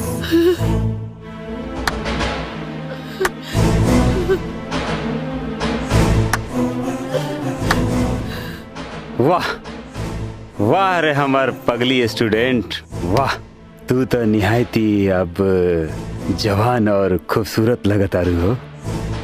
एगो बात कहीं, कमाल के लगतारू। अब तो तू कली से फूल खिल गई बड़ हो, फूल। बहुत मजा आई। शुक्रिया बॉबी भाई, शुक्रिया। शुक्रिया बॉबी के ना, शुक्रिया देवे के बाद हमरे लइकन के दी जौन निरहुआ के कमजोरी ढूंढत ढूंढत तारा लगे पहुंच गए। शुक्रिया भाई लोग, शुक्रिया शुक्रिया। ए मास्टर जी, थैंक यू से काम ना चली। अच्छा फिर हमरो खातिर कुछ करा। काम चल जाई क्या एकरा से? चली ना दौड़ी। एकरा पीछे तो हम बहुत दिन से पड़ल बानी। ठीक बा, पहले हमके एकरा से निपट लेवे था, फिर तू लगन भी। ठीक बा? मास्टर मैंने बहुत कमीना हुआ। साक्षात देवी जी के मंदिर में एगो देवी समान लड़की के वस्त्र हरण।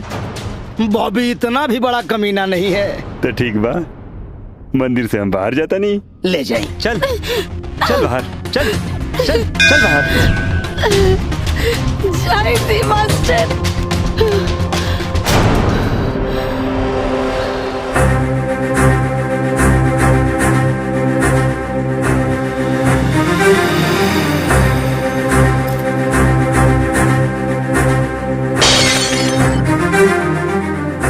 दोबारा हमके छुए के कोशिश भी मत करी हा। हमार बिटिया झूठ ना बोल सकत। मास्टर ते फिर आ गई ले।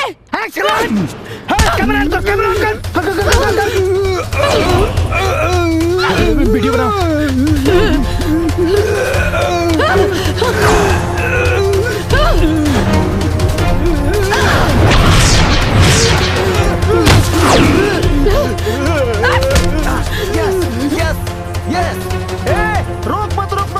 मार दे मार दे मार दे मार दे मार दे मार दे मार दे।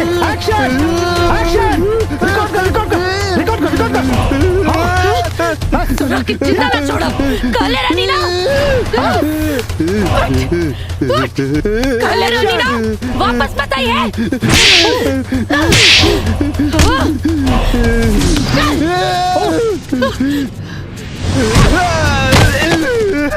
तोरा के तब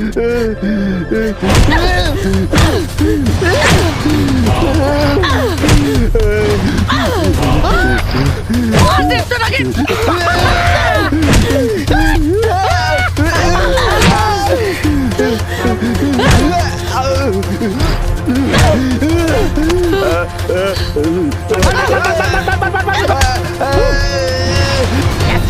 काले रानी ना, फिर आई भी तो फिर मारा। मार दे।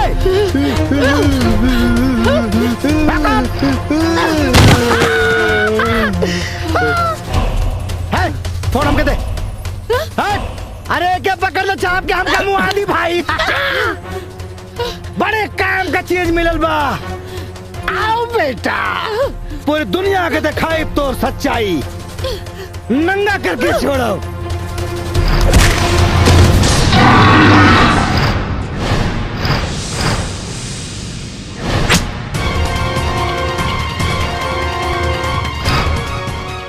दुनिया फिल्म तो देखी, लेकिन तोरा और तोरा गुंडन के पिटाई के।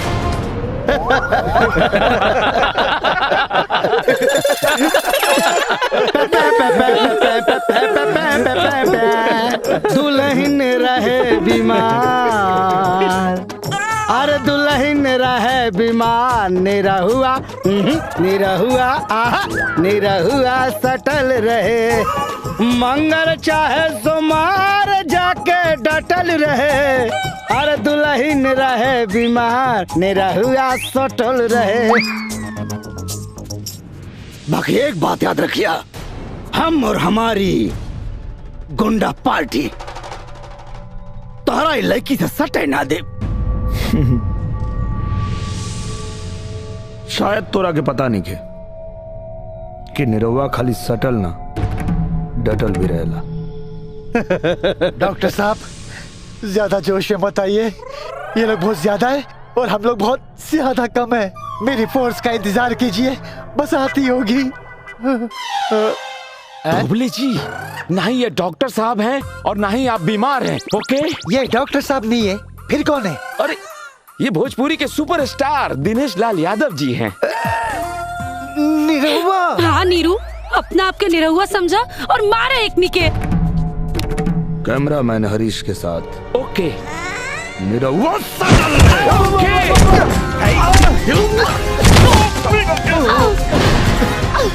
अरे भाभी जी संभल के।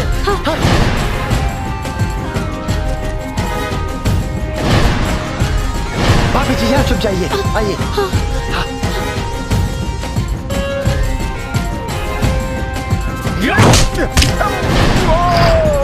क्या बात है?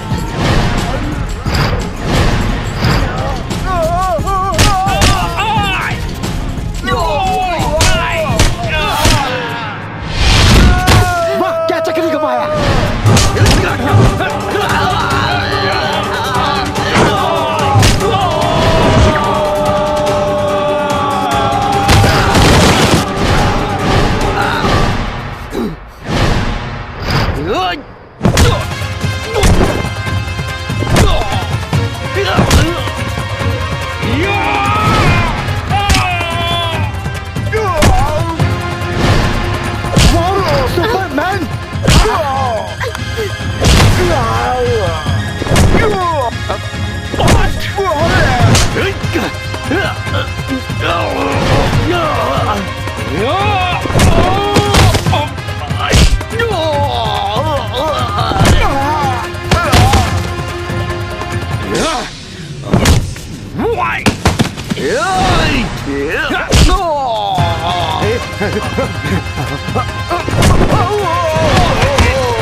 आज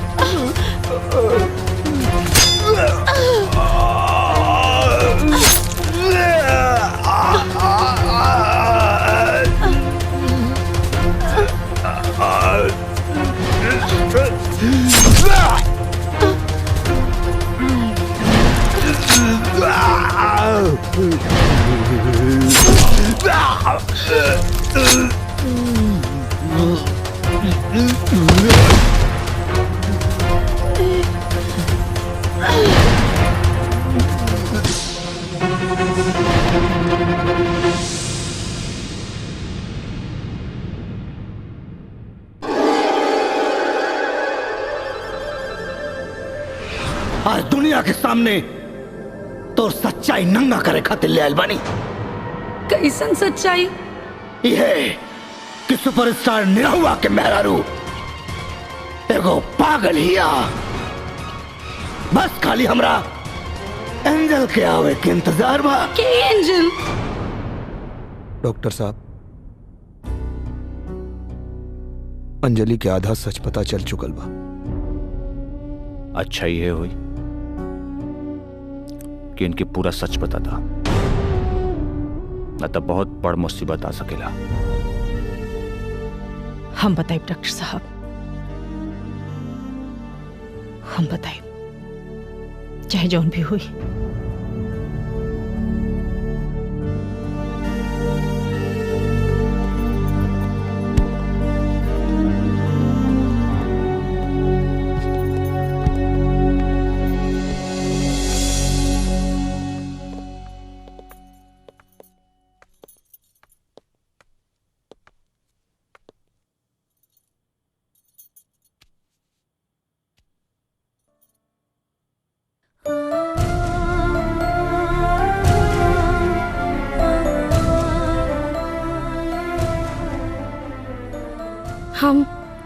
हम यहाँ कैसे? वो तोरा के कुछ गुंडा लोग किडनैप कर ले रहे। तोरा के बचाव में चोट लग गई। हम माई? हाँ, बच्चा एकदम ठीक बा। और मास्टर? वो तो मर गई। हाँ,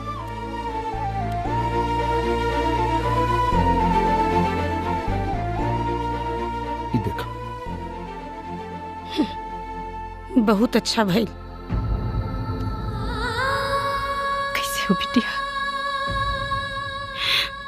बस माई तनी सा दर्द बा। थोड़ा सा दर्द और बर्दाश्त करे के पड़ी। काहे? तोरा के एंजल के बारे में कुछ बतावे के बा बेटा। के एंजल? ई एंजल वो मास्टर और बॉबी की चाल रहे। ओकनी के पता रहे कि मास्टर के देख के हम गुस्सा में आ जानी, और यह बात के फायदा उठा के वो लोग हमरा के पागल साबित करे के चाहत रहे। इनका से बदला लेवल चाहत रहे, और रउआ लोग भी ओकनी के बात में आ गई नहीं। कहा अंजलि वो हमने के लगल कि शायद तू ओकनी के बात में आ गेलू। हाँ, हम कहाँ आई बुकनी के बात में? चली, मरीज के आराम के सख्त जरूरत बा। अंजलि तू आराम करा, आप लोग बाहर चलो प्लीज। आराम कर बेटा।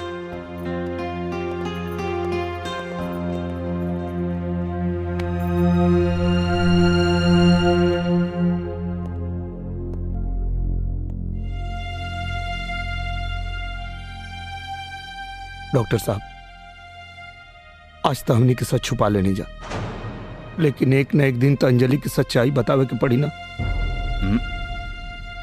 एक जरूरत कब्बो ना पड़ी। काहे कि एंजल और अंजलि दोनों के नजर में मास्टर मर चुकल बा, और जब मास्टर ही दुनिया में नहीं खे तो एंजल आके का करी?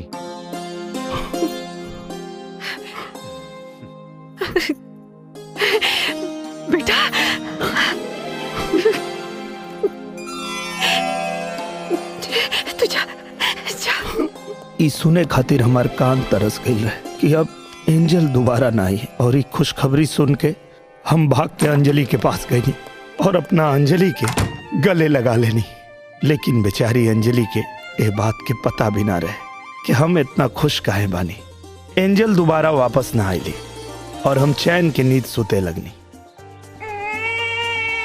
लेकिन शायद चैन की नींद सुतल अभी भी हमरे नसीब में ना रहे, काहे कि हमारा घर में एक नन्ही परी आ गई बिया, जोना के नाम हम एंजल रख ले हैं। और हमार डबल ड्यूटी फिर शुरू हो गई, अपना बीवी अंजलि के और हमार नन्ही परी एंजल के। एक बार फिर से दुल्ही रहे बीमार, निरहुआ सटल रहे।